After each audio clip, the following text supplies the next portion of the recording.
আসসালামু আলাইকুম বন্ধুরা, কেমন আছো তোমরা? যে যেখানে আছো সবাইকে সালাম আদাব জানিয়ে শুরু করছি আজকের ক্লাসের অংশ।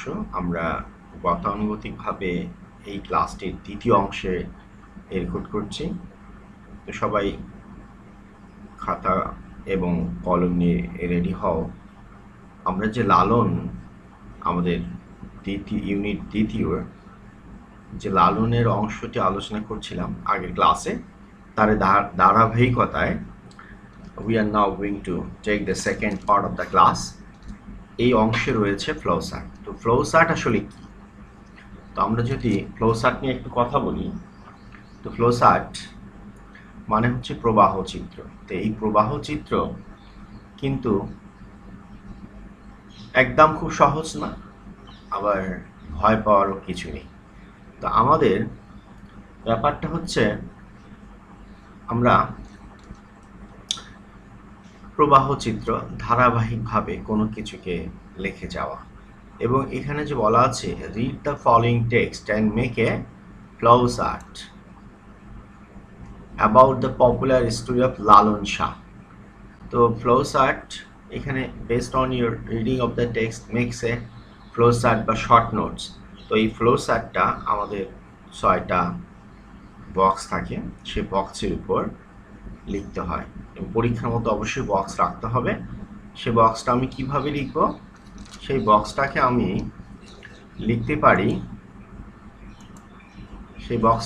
লিখতে পারি হচ্ছে বাম থেকে ডানে, অর্থাৎ আমি এভাবে লিখতে পারি লেফট, এভাবে লিখতে পারি যে লেফট থেকে ডান পাশে, অত উপর থেকে নিচে। এবং আমাদের লক্ষ্য রাখতে হবে কয়েকটি বিষয়। সেটি হচ্ছে যে প্রথম যেভাবে দেয়া থাকবে, যদি আইএনজি দেয়া থাকে তাহলে আমরা প্রত্যেকটায় আইএনজি দিয়ে করব। আর যদি তো আমরা প্রথমে লেখার জন্য আমাদের কয়েকটা বৈশিষ্ট্য দরকার। যেমন আমরা প্রথমেই হচ্ছে আমাদের প্রথমটিকে ফলো করতে হবে। ফার্স্ট হচ্ছে প্রথমটি ফলো করতে হবে যেভাবে দেয়া আছে। এবং কখনো দ্বিতীয় কাজ হচ্ছে আমরা কখনো পূর্ণ সেন্টেন্স লিখব না, একটা ফুল সেন্টেন্স যে এখানে বসাতে হবে ফুল স্টপ দিয়ে। ফুল সেন্টেন্স বলে সাবজেক্ট, ভার্ব, অবজেক্ট মিলে একটা সেন্টেন্স আমরা কখনোই তৈরি করব না।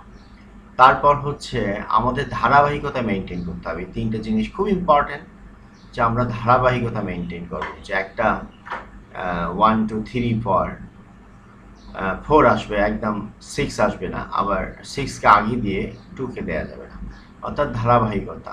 যেমন নাটকগুলো যে ধারাবাহিক নাটক, যদি একটা আমরা না দেখি তাহলে পরের সিকোয়েন্স আমরা বুঝতে পারি না, এই জন্য ধারাবাহিকতা থাকতে হবে। তো মোটামুটি প্রথম হাত হচ্ছে কি, আমরা কখনোই ফুল সেন্টেন্স লিখবো না, প্রথমটা ফলো করব এবং ধারাবাহিকতা বজায় রাখবো, এবং যে জিনিস চাওয়া হয়েছে সেই জিনিসটা আমাকে দিতে হবে। তো আমরা এই লিসনের মধ্যে popular story of Lalon Shah জনপ্রিয় গল্পটা আসলে কি সেইটি আমাকে এখানে লিখতে হচ্ছে। তো আমরা সেভাবে লিখছি যে গোয়িং অন পিলগ্রিমেজ, সে প্রথম তীর্থ ভ্রমণে যায়। তো এর পরের কি হয়, তো সেখানে তীর্থ যাচ্ছিল, তারপরে সে গুটি বসন্তে আক্রান্ত হয়, তার বন্ধুরা তাকে ত্যাগ করে যায়, তারপরে তাকে কুড়ায় নেয় একজন ফকির, এবং এরপরে যখন সে বাসা আসে তার ফ্যামিলি তাকে প্রত্যাখ্যান করে, এবং শেষে সে সাধক সিদ্ধ হয়ে মনাশ্রম বা কি করে আশ্রম তৈরি করে। তাহলে আমরা এই ঘটনাগুলো যদি একটাকে, আমি এখানে উত্তর দেওয়া আছে, সবাইকে দৃষ্টি আকর্ষণ করছি, আমরা আসলে বোঝার চেষ্টা করছি। তো প্রথম হচ্ছে গোয়িং টু পিলগ্রিমেজ, এটা হচ্ছে একদম এখানে দেয়া আছে। তো আমাদের উত্তর শুরু হবে 2টা, কিন্তু আমরা এখানে উত্তরটা দেয়া আছে, পরীক্ষায় কিন্তু এভাবে লেখা যাবে না। পরীক্ষায়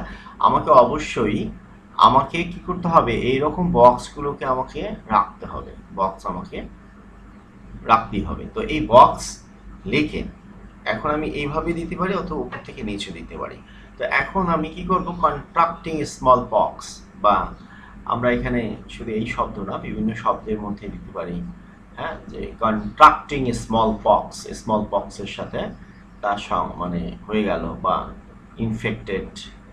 ইনফেক্টিং, ঠিক এই টাইপের আমরা শব্দগুলো ইউজ করব। এখানে কিন্তু নবেলটি রয়েছে। যে কীরকম শব্দ আমি ইউজ করতে পারি সেটি অনেকটা দক্ষতার উপর নির্ভর করে। আবার বইটাও আমরা এখানে কপি করে দিতে পারি, যেমন এখানে বইটা দেওয়া হয়েছে, কন্ট্রাক্টিং স্মল পক্স। তারপরে অ্যাবন্ডনিং বাই হিজ কোম্পানি। আচ্ছা, অ্যাবন্ডনিং যেটা আইএনজি আছে, সেই জন্য আমরা এটা অ্যাবান্ডন মানে কি ত্যাগ করা, তো সে তার বন্ধুর দ্বারা ত্যাগ করলো। তারপরে ঘটনা হচ্ছে তাকে কুড়ে ফেলো, ব্রিঙ্গিং আপ হবে, পিকিং আপ। আমরা এখানে ব্রিঙ্গিং না দিয়ে যদি বলতাম যে পিকিং আপ দিয়ে দেই, পিকিং আপ তাও হয়। ব্রিঙ্গিং আপ বাই এ ফকির, একজন ফকিরের মাধ্যমে তাকে লালন পালন করা হলো, কিন্তু তার পরিবার কি করলো, রিজেক্ট করলো, তার পরিবার তাকে রিজেক্ট করলো, রিজেক্টিং বাই হিজ ফ্যামিলি। তারপর কি করলেন, the taking asceticisms and setting up monastery.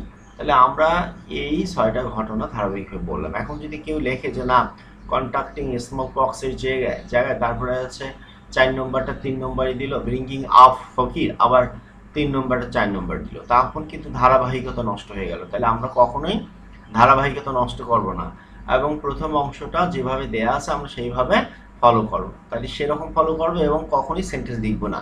যেমন he is contracting by smallpox, he is abandoned by his company. হ্যাঁ, তো এটি ফুল সেন্টেন্স কখনো দিব না। একটা ফুল সেন্টেন্স কখনোই দেয়া যাবে না, ফুল সেন্টেন্স নাস্তি। ফুল সেন্টেন্স দিলেই কিন্তু নাম্বার কাটা যাবে, তাহলে ফুল সেন্টেন্স না, এবং আমরা অবশ্যই লিখবো। তো এইটা আমরা এভাবে বারবার চর্চা করবো, যে জিনিসটা চাওয়া হয়েছে সেই জিনিসটা এখানে থাকবে। তো এরপরে আমরা যদি একটা উইথ ক্লুজে আসি, তো সেই উইথ ক্লুজের মধ্যে আমরা এটা লেজেন্ডস অফ গাজীর পীর থেকে দেয়া আছে, স্পিরিচুয়াল।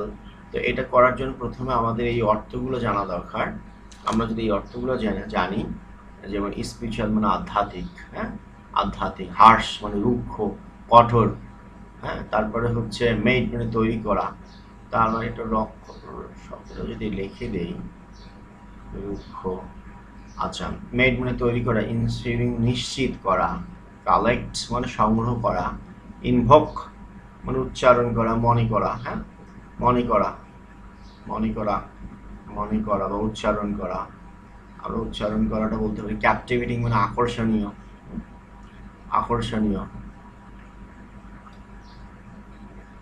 আকর্ষণীয়, আকর্ষণীয়। পজেস মানে ধারণ করা, হ্যাঁ, পজেস মানে ধারণ করা, পজেস মানে ধারণ করা। তারপরে হচ্ছে স্পিরিচুয়াল মানে আবার তো আধ্যাত্মিক, রুটেড মানে হচ্ছে একদম গ্রন্থিত, প্রতিষ্ঠিত।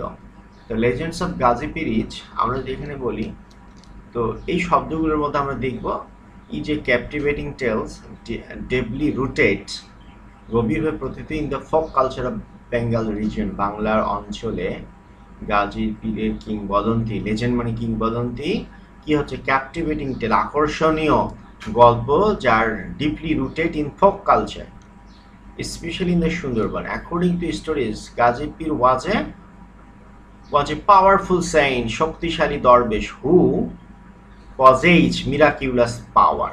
possess মানে ধারণ করতো, miraculous মানে আধ্যাত্মিক শক্তি। তাহলে miraculous মানে কি, আধ্যাত্মিক শক্তি।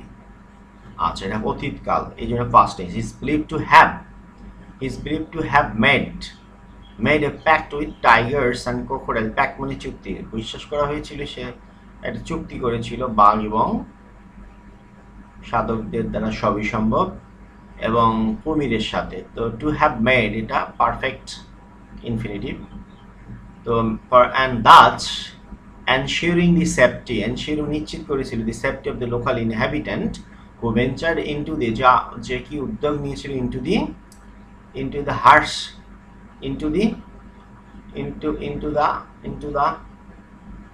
হার্স, ইনটু দ্য, এখানে হার্স অর্থটা দেয়া আছে by chance, into the harsh marshy land to collect honey or wood. People would often invoke his blessing, মানে প্রার্থনা করতেন, মনে করতেন his blessing before setting out on a journey, কোনো যাত্রা শুরু করার আগে তার নাম নিতেন। তারপরে যে number, the spiritual power of Gazi Pir was said to be so great that the wind beats would simply stand aside. মনে হচ্ছে সমুদ্রের ঝড় বা ঝড় সরে যায় যাইতে, allowing the people to pass peacefully. সেইন্টসের ঘটনা দেয়া আছে। তো এখন আমরা এই বিষয়টা আমাদের টেক্সট থেকে নেওয়া হয়েছে, এবং টেক্সট থেকে নিতে পারলে তো ভালো, আমাদের আইডিয়াগুলো ভালো আছে। আর এখানে আইডিয়ার শূন্যস্থান মানেটা কি? শূন্যস্থান মানে হচ্ছে যে একটা টেক্সট থেকে বা একটা বাইরে থেকে দেওয়া হলে সেটা আমরা পরে এই শূন্য জায়গাগুলো গ্রামেটিক্যালি ঠিক করে বসাবো। এখানে গ্রামেটিক্যাল কম থাকে, ওয়ার্ড বেসে বেশি। তো আমরা আসলে এটাকে চর্চার কোনো বিকল্প নেই, আমরা বোর্ডেরগুলো চর্চা অ্যাটলিস্ট বেশি বেশি করে করব। আচ্ছা, আর যদি আমরা উইদাউট ক্লোজ একটা করতে যাই, ঠিক একই, এখানে হচ্ছে এরকম কোনো ক্লু দেওয়া থাকবে না, সুতরাং এখানে অনেকগুলো ওয়ার্ড আমরা বসাতে পারি। তো আজকে আমরা এই ক্লাসটার মধ্যে দিয়ে আজকে ক্লাস শেষ করবো। Art is generally understood as an expression of human imagination and creative skills. Creative মানে সৃজনশীল, তাহলে আমরা উত্তরটা দিয়েছি, ক্রিয়েটিভ মানে সৃজনশীল। এরপর আচ্ছা, ইনকাম্পাসিং মানে এক করছে a range of activities including painting, drawing, sculpture and architecture, স্থাপত্যবিদ্যা। দি প্রাইমারি পারপাস, পারপাস মানে উদ্দেশ্য, উদ্দেশ্য, primary purpose of art is to evoke feelings and emotions, মানে জাগ্রত করা, ইভক মানে জাগ্রত করা অনুভূতি এবং আবেগকে, অ্যান্ড অ্যাস্থেটিক্স এবং নান্দনিকতা, এটা হচ্ছে নান্দনিকতা, aesthetics, that are considered complementary মানে পরিপূরক, কমপ্লিমেন্টারি মানে পরিপূরক, that is concern with beauty, but art also can be a forms of social anguish, social commentary লিখতে পারি, অ্যাঙ্গুইশ সোশ্যাল কমেন্ট্রি, আর হচ্ছে অ্যাস্থেটিক্স। আচ্ছা হ্যাঁ, কমেন্ট্রি, সোশ্যাল কমেন্ট্রি, তাহলে আমাদের ই নম্বরটা অ্যাস্থেটিক্সে হবে, দ্যাট ইজ কনসিডার অ্যাস্থেটিক। তো এরপর a sense of anguish feelings, a sense of anguish feelings, adjective এটা, অ্যাঙ্গুইশ মানে সংক্ষুব্ধ অনুভূতি। Through out the world people appreciate, people প্রশংসা করে, অ্যাপ্রিসিয়েটস মানে প্রশংসা করে, মূল্যায়ন করে, প্রশংসা করে art for its power to affect them in creative ways, সৃজনশীল পন্থায়।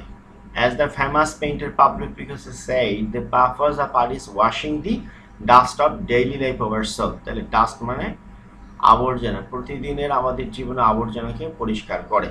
এটা আমরা টেক্সট থেকে নিয়েছি।